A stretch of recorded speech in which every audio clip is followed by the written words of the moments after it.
Good morning, students. Hope you all are fine. Students, yesterday we have revised question 1 to 5 of lesson 3. Today we will revise rest of the questions.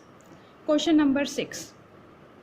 Explain the difference between thermoplastic and thermosetting plastics. Means thermoplastic और thermosetting plastic में क्या difference होता है वो आपको explain करना है. The difference between the thermoplastic and thermosetting plastics are. Thermoplastic is can be bent easily. Thermoplastic जो होता है उसको हम आसानी से बेंट कर सकते हैं, मीन्स उसे हम आसानी से मोड़ सकते हैं. Thermosetting plastic it can not B bent. जो थर्मोसेटिंग प्लास्टिक होता है उसे हम बेंट नहीं कर सकते, उसे हम नहीं मोड़ सकते. Second point, on heating the thermoplastic, it becomes softened and can be molded and reshaped easily. Means जब हम थर्मोप्लास्टिक को हीट करते हैं तो उसे हम सॉफ्ट कर सकते हैं और उससे हम मतलब कोई और चीज़ भी बना सकते हैं, उससे हम कोई और शेप भी बना सकते हैं. Okay.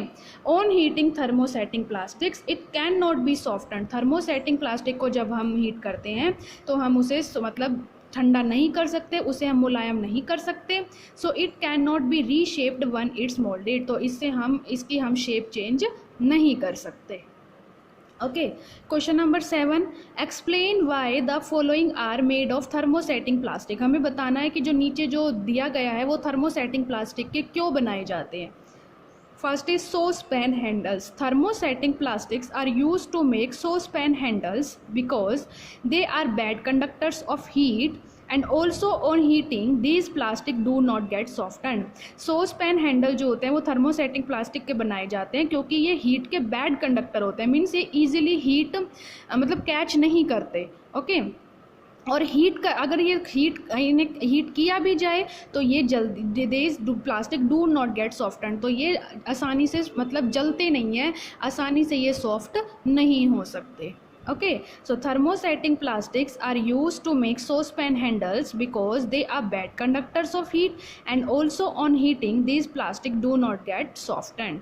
Electric plug switches plug board. Electric plug switches और प्लग बोर्ड्स को हम थर्मोसेटिंग प्लास्टिक से क्यों बनाते हैं. Bakelite is a kind of thermosetting plastic which is a bad conductor of heat and electricity. Because of this property, it is used for making electric plugs, switches, plug boards, etc. तो Bakelite एक thermosetting plastic है जिससे हम electric plug, switches और plug boards बनाते हैं.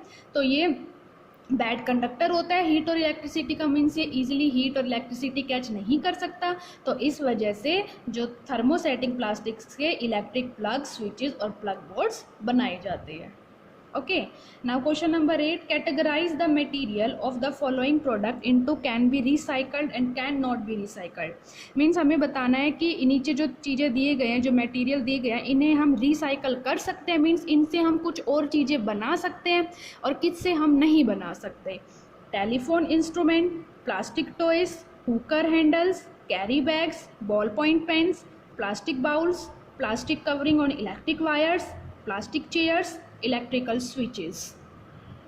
तो किसे रिसाइकल हम कर सकते हैं. प्लास्टिक चेयर को कर सकते हैं, प्लास्टिक बाउल को कर सकते हैं, प्लास्टिक टॉयज को कर सकते हैं, plastic covering on electric wire और बॉल पॉइंट पेन. मीन्स हम इन्हें रिसाइकल कर सकते हैं, हम इनसे कोई और चीज़ भी बना सकते हैं. और जिन्हें हम रिसाइकल नहीं कर सकते, कुकर हैंडल्स, इलेक्ट्रिक स्विचेस और telephone. Okay. Now question number 9. Rana wants to buy shirt for summer. Should he buy cotton shirt और shirts made for synthetic fibre. Means Rana जो है वो गर्मियों के लिए शर्ट खरीदना चाहता है तो उसे कॉटन शर्ट्स खरीदनी चाहिए या फिर ऐसी शर्ट खरीदनी चाहिए जो सिंथेटिक मटेरियल की बनी हो.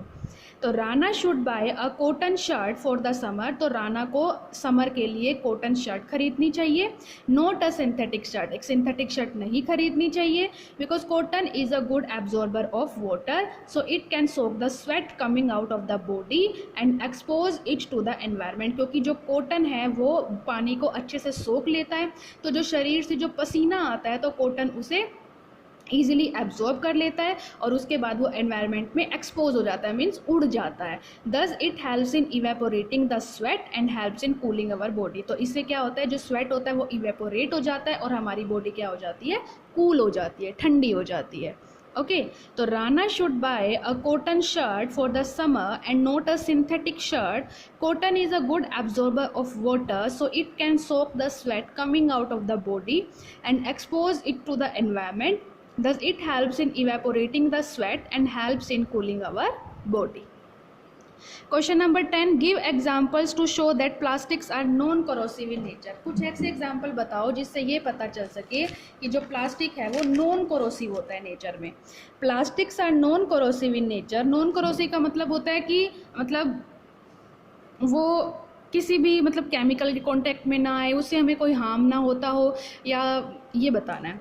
तो if they come in contact with strong chemical, तो अगर प्लास्टिक जो होता है वो नॉन करोसिव होता है, तो अगर इसे किसी भी केमिकल के कांटेक्ट में रखा जाए तो ये उसके साथ रिएक्ट नहीं करता।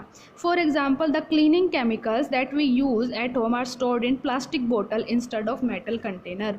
जैसे हम जो घरों में जो प्लास्टिक जो कंटेनर होते हैं उसमें हम केमिकल रखते हैं, जैसे साफ़ सफाई के जो केमिकल होते हैं उन्हें प्लास्टिक बोतल में रखा जाता है, क्योंकि वो केमिकल्स जो हैं वो प्लास्टिक के साथ रिएक्शन नहीं करते। तो इसका मतलब क्या है, प्लास्टिक जो है वो नॉन करोसिव है। Okay, so students, your homework is learn question 6 to 10 of lesson 3। Thank you.